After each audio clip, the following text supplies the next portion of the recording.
नमस्कार, मैं शहबाज खान। सबसे पहले मुख्य समाचार। म्यांमार के राष्ट्रपति यू मिन ऑंग ह्लाइंग आज से भारत दौरे पर। 1 जून को प्रधानमंत्री नरेंद्र मोदी से मिलकर द्विपक्षीय संबंधों को मजबूत बनाने पर करेंगे चर्चा। भगवान बुद्ध के पवित्र अवशेषों के साथ मंगोलिया जाएंगे असम के राज्यपाल लक्ष्मण प्रसाद। ये अवशेष यूनेस्को विश्व धरोहर स्थल सांची स्तूप से जुड़े हैं। बिहार में वज्रपात से 7 लोगों की मौत पर मुख्यमंत्री सम्राट चौधरी ने जताया दुख। मृतकों के परिजनों को 4-4 लाख रुपए अनुग्रह अनुदान देने का दिया निर्देश। बिहार विधान परिषद में नेता प्रतिपक्ष राबड़ी देवी को 10 सर्कुलर रोड स्थित आवास खाली करने का निर्देश। मंत्री नंद किशोर राम को अलॉट हुआ बंगला। मुख्यमंत्री सम्राट चौधरी के भागलपुर दौरे को लेकर जिला प्रशासन ने तैयारियां की तेज। डीएम और एसपी ने कार्यक्रम स्थल का किया निरीक्षण। और पटना में नावों के अवैध परिचालन पर जिला प्रशासन का रुख कड़ा। ओवरलोडिंग रोकने के लिए चलेगा विशेष अभियान।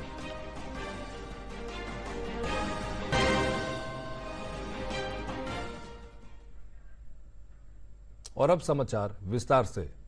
म्यांमार के राष्ट्रपति यू मिन ऑंग ह्लाइंग 30 मई से 3 जून तक भारत दौरे पर रहेंगे। इस दौरान वह बोधगया, दिल्ली और मुंबई का दौरा करेंगे। प्रधानमंत्री नरेंद्र मोदी, राष्ट्रपति द्रौपदी मुर्मू और विदेश मंत्री एस जयशंकर से मुलाकात करेंगे। दोनों देशों के बीच व्यापार, कनेक्टिविटी, सीमा सुरक्षा और द्विपक्षीय संबंधों को मजबूत बनाने पर चर्चा होगी। भारत के विदेश मंत्रालय के प्रवक्ता रणधीर जायसवाल ने बताया कि भारत म्यांमार के राष्ट्रपति यू मिन ऑंग ह्लाइंग का स्वागत करने के लिए उत्सुक है। उनके भारत दौरे के दौरान द्विपक्षीय संबंधों से जुड़े सभी मुद्दों पर चर्चा की जाएगी। रणधीर जायसवाल ने कहा कि प्रधानमंत्री नरेंद्र मोदी और म्यांमार के राष्ट्रपति ह्लाइंग 1 जून को दोनों देशों के आपसी संबंधों को और मजबूत करने पर बातचीत करेंगे। Till 2nd he'll be here, 2nd of June. He'll be visiting Delhi. He also goes to Bodh Gaya and to Mumbai for business meetings. Obviously, he'll be meeting a prime minister, where both leaders will discuss as to how to strengthen these ties further. There is also a important component, business component of the visit, which is as to how the two countries can together strengthen their economic ties. Assam के राज्यपाल लक्ष्मण प्रसाद आचार्य भगवान बुद्ध के 2 प्रमुख शिष्यों अरहंत सारिपुत्र और अरहंत मौद्गल्यायन के पवित्र अवशेषों को लेकर भारतीय प्रतिनिधिमंडल का नेतृत्व करते हुए मंगोलिया जाएंगे। इस विशेष आध्यात्मिक प्रदर्शनी का उद्देश्य भारत और मंगोलिया के बीच सदियों पुराने सांस्कृतिक और धार्मिक संबंधों को और मजबूत करना है। यह प्रदर्शनी भारत सरकार के संस्कृति मंत्रालय के तत्वावधान में आयोजित की जा रही है और इसे दोनों देशों की साझा बौद्ध विरासत को दर्शाने वाली एक महत्वपूर्ण आध्यात्मिक और कूटनीतिक पहल माना जा रहा है। मध्य प्रदेश स्थित सांची स्तूप परिसर के सांची विहार चैत्य में संरक्षित इन पवित्र अवशेषों को पूरे सम्मान और धार्मिक रीति रिवाजों के साथ मंगोलिया ले जाया जाएगा। ये अवशेष यूनेस्को विश्व धरोहर स्थल सांची स्तूप से जुड़े हैं, जो बौद्ध धर्म के सबसे पूजनीय केंद्रों में से एक माना जाता है। राजभवन द्वारा जारी बयान के अनुसार यह पहल प्रधानमंत्री नरेंद्र मोदी की विशेष प्रेरणा पर की जा रही है। इसका उद्देश्य बौद्ध जगत में भारत के आध्यात्मिक पड़ोसी माने जाने वाले मंगोलिया के साथ भारत के ऐतिहासिक और सभ्यतागत संबंधों को और प्रगाढ़ बनाना है।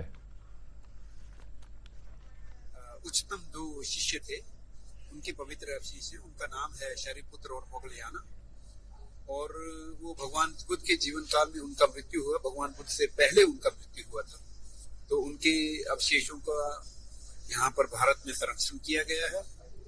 और ये सांची के एक स्तूप में इन संरक्षण को पाया गया है। ये सारिपुत्र और महामोगलाना जो गौतम बुद्ध के 2 शिष्य है, वो शिष्यों को मंगोलिया में गेडन मोनेस्ट्री है, वहाँ की बड़ी मोनेस्ट्री, वहाँ पर ले जाकर रखी जाएगी। 10 दिन तक वहाँ रखी जाएगी और वहाँ से 10 जून को वापस आएगी। और ये इसके पहले 2024 में ये थाईलैंड गई थी, वो बहुत ज्यादा लोगों का रिस्पॉन्स था। 55 lakhs people लोगों ने वर्शिप किया और बहुत लोग 3-4 किलोमीटर की दूरी पर सेम चीज एंथुजियाज्म ये उम्मीद करते हैं कि यहाँ भी होगी।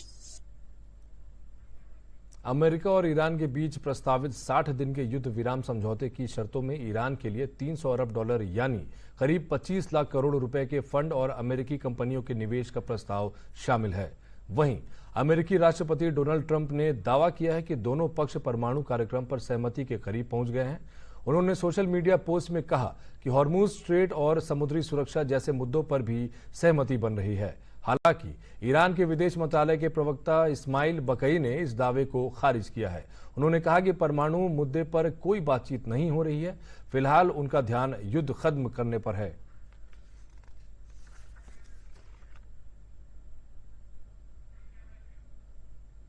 विश्व आर्थिक मंच की ताजा रिपोर्ट में भारत की आर्थिक वृद्धि दर 6.5% रहने का अनुमान जताया गया है। यह अनुमान वैश्विक आर्थिक परिस्थितियों के बीच भारत की मजबूत आर्थिक स्थिति को दर्शाता है।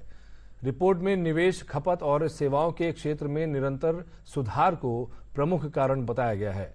भारत की अर्थव्यवस्था को लेकर यह रिपोर्ट सकारात्मक संकेत देती है और भविष्य की विकास संभावनाओं को मजबूत करती है। पेश है एक रिपोर्ट। भारत की विकास दर मजबूत बनी हुई है।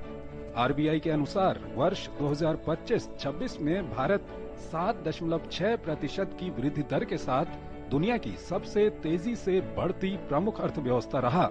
मजबूत घरेलू मांग, निरंतर निवेश, सरकार के पूंजीगत व्यय पर जोर और बैंकिंग कॉरपोरेट क्षेत्र की स्वस्थ वित्तीय स्थिति ने इस उपलब्धि को संभव बनाया। भारतीय अर्थव्यवस्था की मजबूती का लोहा वैश्विक संस्थाओं ने भी माना है। वर्ल्ड इकोनॉमिक फोरम की नई रिपोर्ट में प्रमुख अर्थशास्त्रियों ने वैश्विक आर्थिक विकास में मंदी की आशंका जताई है। लगभग 10 में से 9 अर्थशास्त्री मानते हैं कि 2026 में वैश्विक वृद्धि धीमी रहेगी, लेकिन इसी रिपोर्ट में भारत के आंकड़े चौंकाने वाले हैं। WEF की रिपोर्ट में कहा गया है कि 2026-27 में भारतीय अर्थव्यवस्था 6.5% की वृद्धि दर्ज कर सकती है। वर्ल्ड इकोनॉमिक फोरम ने भारत सरकार द्वारा व्यापार नीतियों को अधिक लचीला बनाने, बुनियादी ढांचे, प्रौद्योगिकी और घरेलू उत्पादन क्षमता बढ़ाने के कदमों की सराहना की। साथ ही ये भी कहा कि भारत का बाजार उसकी सबसे बड़ी ताकत है, जो आर्थिक वृद्धि की संभावनाओं को मजबूत बनाता है। IMF, वर्ल्ड बैंक और मूडीज ने भी भारतीय अर्थव्यवस्था की मजबूती का लोहा माना है। IMF ने भी अपनी वर्ल्ड इकोनॉमिक आउटलुक की रिपोर्ट में भारत के मजबूत घरेलू बुनियादी ढांचे और मांग को देखते हुए 2026-27 के लिए GDP ग्रोथ अनुमान को 6.5% कर दिया है। विश्व बैंक ने भी भारत के लिए वित्तीय वर्ष 2026-27 के लिए 6.6% के आसपास विकास दर का अनुमान लगाया है। वहीं रेटिंग एजेंसी मूडीज ने वर्ष 2026-27 के लिए भारत की आर्थिक वृद्धि दर का अनुमान 6% लगाया है। वैश्विक पटल पर भारत की इस आर्थिक मजबूती के पीछे प्रधानमंत्री नरेंद्र मोदी के नेतृत्व वाली सरकार की दूरदर्शी और सुधारवादी नीतियों का मजबूत हाथ है। पूंजीगत व्यय पर फोकस, मेक इन इंडिया और PLI स्कीम्स को प्रोत्साहन, वित्तीय क्षेत्र में सुधार, डिजिटल क्रांति, कृषि सुधार और मुद्रास्फीति नियंत्रण की प्रभावी नीतियों ने न केवल आर्थिक स्थिरता सुनिश्चित की, बल्कि युवाओं के लिए रोजगार के अवसर बढ़ाए, स्टार्टअप इकोसिस्टम को बढ़ावा दिया और गरीबी उन्मूलन में तेजी लाई गई। ऐसे में जहां दुनिया मंदी की चर्चा कर रही है, वहां भारत विकास की नई ऊंचाइयों को छू रहा है। ये कोई संयोग नहीं, बल्कि मोदी सरकार की सुधारवादी, राष्ट्रवादी और समावेशी आर्थिक नीतियों का परिणाम है। Bureau report, DD news. पिछले 12 वर्षों में भारतीय कृषि क्षेत्र खाद्यान्न की कमी वाले चरण से निकलकर एक वैश्विक कृषि महाशक्ति बन गया है। इस दौरान कृषि सकल मूल्य वर्धित में 225% की भारी वृद्धि दर्ज की गई है। खेती को तकनीकी और लाभकारी बनाने के लिए ड्रोन तकनीक, प्राकृतिक खेती और ई-नाम को प्रमुख रूप से अपनाया गया है। पेश है एक रिपोर्ट। किसान कल्याण के प्रति प्रतिबद्ध मोदी सरकार ने वर्ष 2019 में छोटे और सीमांत किसानों के लिए एक बड़ा और दूरदर्शी फैसला लिया, और वो था PM किसान सम्मान निधि योजना। इस योजना में किसानों को सालाना 6,000 रुपए की आर्थिक सहायता सीधे किसान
4.45% हर वर्ष उसकी ग्रोथ आई है, जो कि एक ऐतिहासिक ग्रोथ है, अनप्रेसिडेंटेड है। उससे पहले 14-15 से पहले कभी भी किसी 10 वर्ष में इतनी ज़्यादा ग्रोथ रेट एग्रीकल्चर सेक्टर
कृषि को सहायता आधारित मॉडल से स्थायी आय वाले मॉडल तक पहुंचाने की रही है, जिसमें भारत आज तेजी से आगे बढ़ रहा है।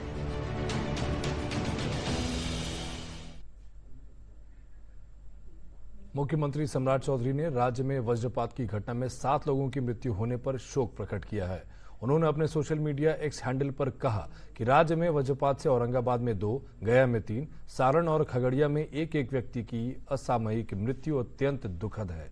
उन्होंने शोक संतप्त परिजनों के प्रति गहरी संवेदनाएं प्रकट की हैं।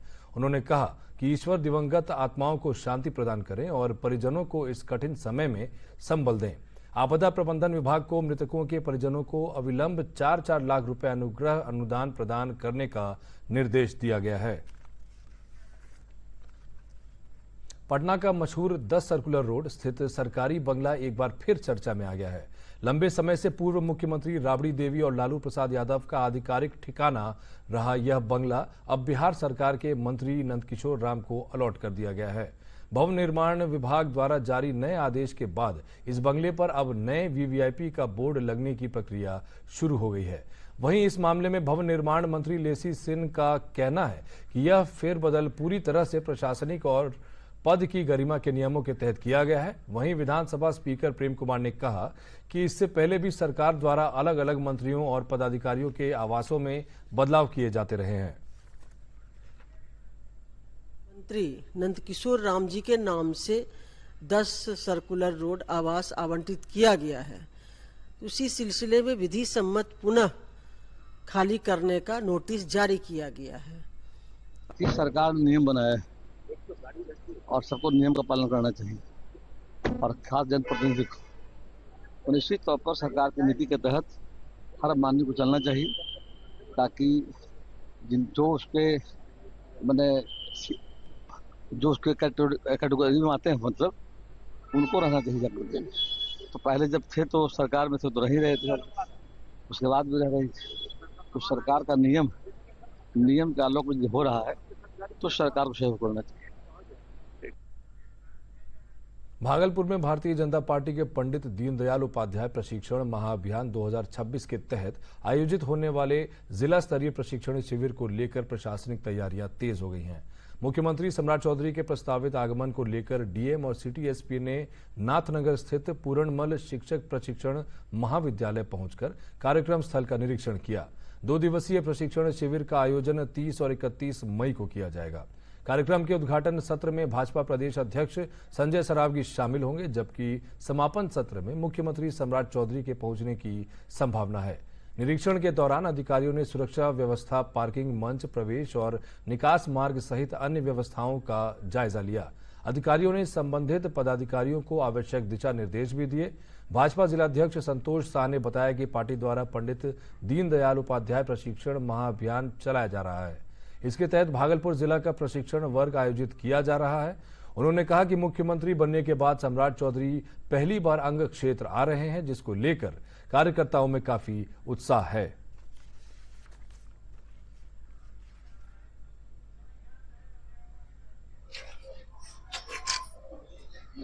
पंडित दीनदयाल उपाध्याय प्रशिक्षण महाअभियान, उसके निमित्त जिला का प्रशिक्षण वर्ग होना है 30 और 31 तारीख को। हम सब परम सौभाग्यशाली हैं कि बिहार के माननीय मुख्यमंत्री श्री सम्राट चौधरी जी 31 तारीख को जब यहाँ वर्ग का समापन होगा, समापन सत्र को संबोधित करेंगे और हम सब उनके संबोधन का लाभ लेंगे। और ये बड़ा हर्ष का विषय है कि मुख्यमंत्री बनने के बाद पहली बार इस अंग की धरती और भागलपुर पर उनका आगमन हो रहा है। हम सभी कार्यकर्ता उत्साहित हैं। पूर्वी चंपारण में आज से दीनदयाल उपाध्याय प्रशिक्षण शिविर की शुरुआत होगी। इस संबंध में जानकारी देते हुए बीजेपी नेता और पूर्व केंद्रीय मंत्री राधा मोहन सिंह ने कहा कि 2 दिवसीय प्रशिक्षण महाअभियान का समापन प्रदेश अध्यक्ष संजय सरावगी के द्वारा किया जाएगा। कार्यक्रम का आयोजन 12 सत्र में किया गया है। इस कार्यक्रम में कई मंत्री और विधायक शामिल होंगे। प्रशिक्षण महाअभियान 2026 प्रारंभ हुआ है। 2026 का यह वर्ष कार्यकर्ताओं के प्रशिक्षण का एक प्रकार से प्रमुख पर्व के रूप में मनाया जा रहा है। ये हमारी पार्टी कार्यकर्ता ओरिएंटेड पार्टी है और हमारे सामने कुछ लक्ष्य है।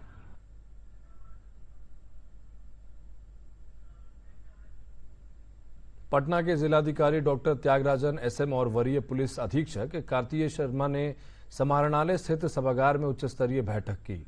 इसमें पटना में नावों के अवैध परिचालन पर जिला प्रशासन ने कड़ा रुख अख्तियार किया है। पटना के डीएम ने कहा कि ओवरलोडिंग रोकने और अनिवार्य निबंधन के लिए अभियान चलेगा। उन्होंने बताया कि सूर्यास्त के बाद परिचालन बंद रहेगा और खतरनाक घाटों पर पूर्ण प्रतिबंध रहेगा। सभी एसडीओ और डीएसपी सभी नाविकों के साथ बैठक करने का निर्देश दिया गया और जो नियम है जैसे सनसेट के बाद या सनराइज के पहले ओवरलोडिंग, और अभी हम लोग समझ रहे हैं कि बड़ी फ्रीक्वेंसी में तेज हवा और आंधी का भी सीजन है, इसीलिए पूरी सावधानी बरतनी है और मौसम को भी अपडेट जो है नीचे स्तर तक पहुंचाएं, जनप्रतिनिधियों को पहुंचाएं। और जैसे ही मौसम का अपडेट आज सुबह भी काफ़ी आंधी तूफान की मौसम था, वैसे मौसम में नाव परिचालन बिल्कुल नहीं करें। राजधानी पटना समेत पूरे प्रदेश में बढ़ते प्रदूषण पर नियंत्रण करने के उद्देश्य से आज पटना के गांधी मैदान से बिहार प्रदूषण नियंत्रण बोर्ड की ओर से लोगों को जागरूक करने के लिए पदयात्रा का आयोजन किया गया। मौके पर बिहार प्रदूषण कंट्रोल बोर्ड के अध्यक्ष डॉक्टर देवेंद्र कुमार शुक्ला ने कहा, लोगों की जीवन शैली में बदलाव जरूरी है, खासकर वाहनों का प्रयोग कम से कम करना चाहिए। जिससे प्रदूषण पर नियंत्रण किया जा सकता है। वहीं बिहार प्रदूषण कंट्रोल बोर्ड के सदस्य सचिव नीरज नारायण ने कहा कि वैश्विक समस्याओं से निपटने के लिए पद यात्रा निकालकर लोगों को जागरूक किया गया।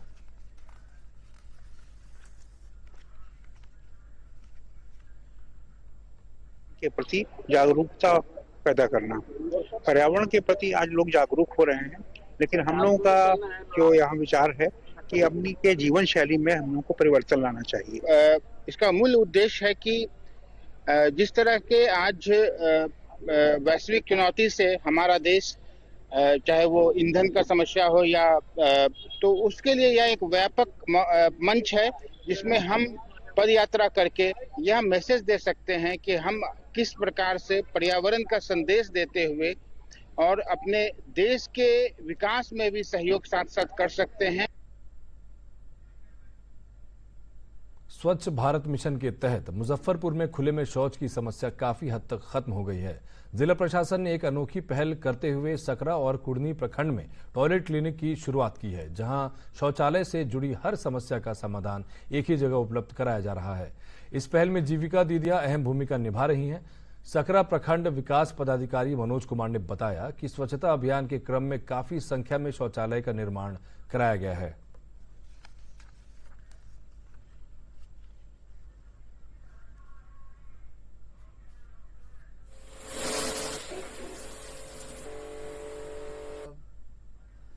जो स्वच्छता का अभियान चला था उसमें बहुत सारे शौचालय का निर्माण हुआ था, ठीक है, और शौचालयों को सस्टेन करने के लिए कि बहुत दिनों तक लोग इसका इस्तेमाल करें, तो समय के साथ चूँकि 5-6 साल बीत गया है तो काफ़ी उसमें अब कहीं कहीं पर टूट फूट गया है, तो रेट्रो फिटिंग की आवश्यकता पड़ती है, तब वो सस्टेन करेगा, आगे भी उसका लोग इस्तेमाल करेंगे और वो बना रहेगा।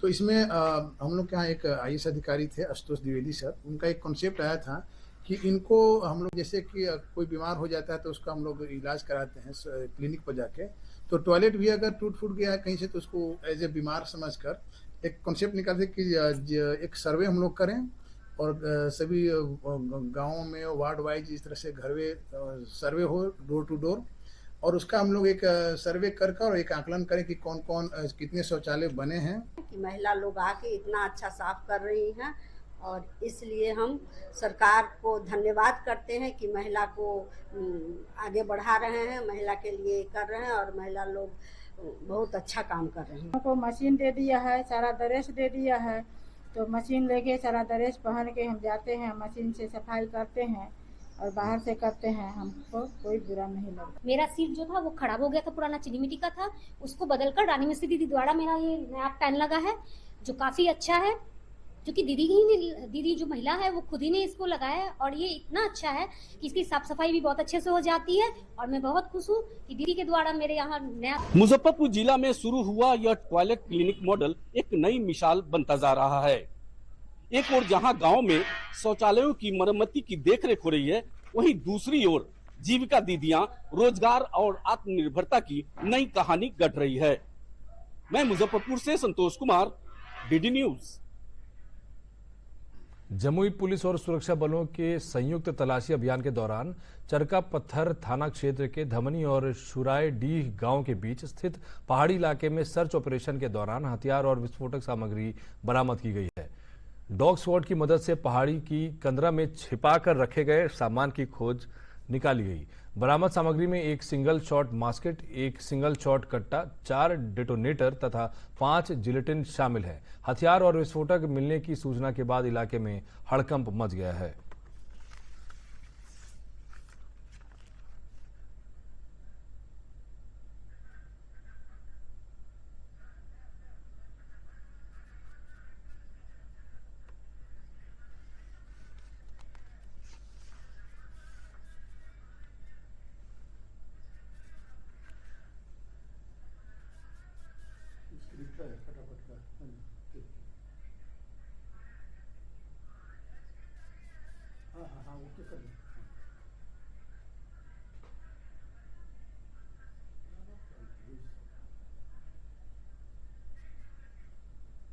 और अब 3 मिनट में 10 खबरें।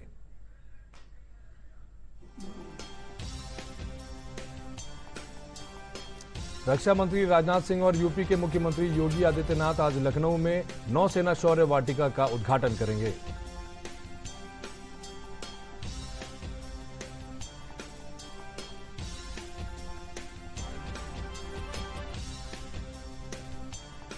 उत्तराखंड विधानसभा चुनाव के लिए भाजपा की रणनीति तय। भाजपा के राष्ट्रीय अध्यक्ष नितिन नवीन बोले, देवभूमि से पूरे देश में जाना चाहिए भगवा संदेश।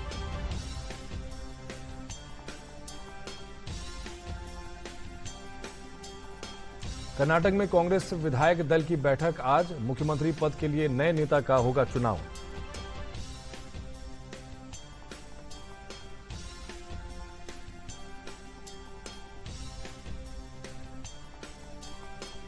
मोकामा के जदयू विधायक अनंत सिंह और उनके समर्थकों पर हथियार लहराने के मामले में हुई प्राथमिकी की जांच अब सीआईडी करेगी।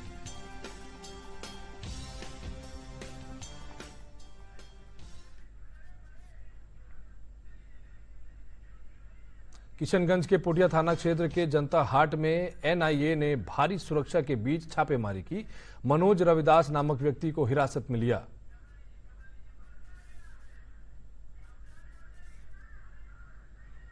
पश्चिम चंपारण के बगहा एलआईसी कार्यालय में गार्ड की बंदूक से चली गोली। प्राथमिक उपचार के लिए बेतिया जीएमसीएच किया गया रेफर। केंद्रीय चयन पर्षद की मध्य निषेध सिपाही, कक्षपाल और चलंत दस्ता सिपाही पदों के लिए परीक्षा 14 और 17 जून को होगी। 1 जून से अभ्यर्थी प्रवेश पत्र डाउनलोड कर सकते हैं। महिलाओं को आत्मनिर्भर बनाने के लिए कटिहार जिले में 1600 महिलाओं को सिलाई का प्रशिक्षण दिया गया। भारत योग यात्रा 2026 के तहत बिहार योग विद्यालय विश्व योग पीठ मुंगेर के परमाचार्य स्वामी निरंजनानंद सरस्वती ने कल पटना में कहा कि योग विकल्प नहीं, योग ही जीवन का मूल मंत्र है। चीन शिनजियांग के रेगिस्तान में एक विशाल गुप्त सैन्य ठिकाना बना रहा है। परमाणु मिसाइल साइट्स के पास लॉन्च पैड और बंकर का करा है निर्माण। सैटेलाइट तस्वीरों से हुआ खुलासा। और अंत में मुख्य समाचार एक बार फिर।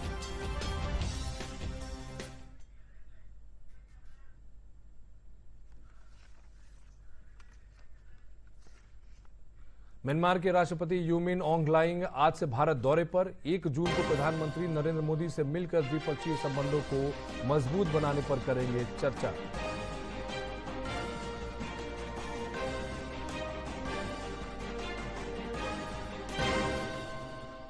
भगवान बुद्ध के पवित्र अवशेषों के साथ मंगोलिया जाएंगे असम के राज्यपाल लक्ष्मण प्रसाद। ये अवशेष यूनेस्को विश्व धरोहर स्थल सांची स्तूप से जुड़े हैं। बिहार में वज्रपात से 7 लोगों की मौत पर मुख्यमंत्री सम्राट चौधरी ने जताया दुख। मृतकों के परिजनों को 4-4 लाख रुपए अनुग्रह अनुदान देने का दिया निर्देश। बिहार विधान परिषद में नेता प्रतिपक्ष राबड़ी देवी को 10 सर्कुलर रोड स्थित आवास खाली करने का निर्देश। मंत्री नंदकिशोर राम को अलॉट हुआ बंगला। मुख्यमंत्री सम्राट चौधरी के भागलपुर दौरे को लेकर जिला प्रशासन ने तैयारियां की तेज। डीएम और एसपी ने कार्यक्रम स्थल का किया निरीक्षण। और पटना में नावों के अवैध परिचालन पर जिला प्रशासन का रुख कड़ा। ओवरलोडिंग रोकने के लिए चलेगा विशेष अभियान।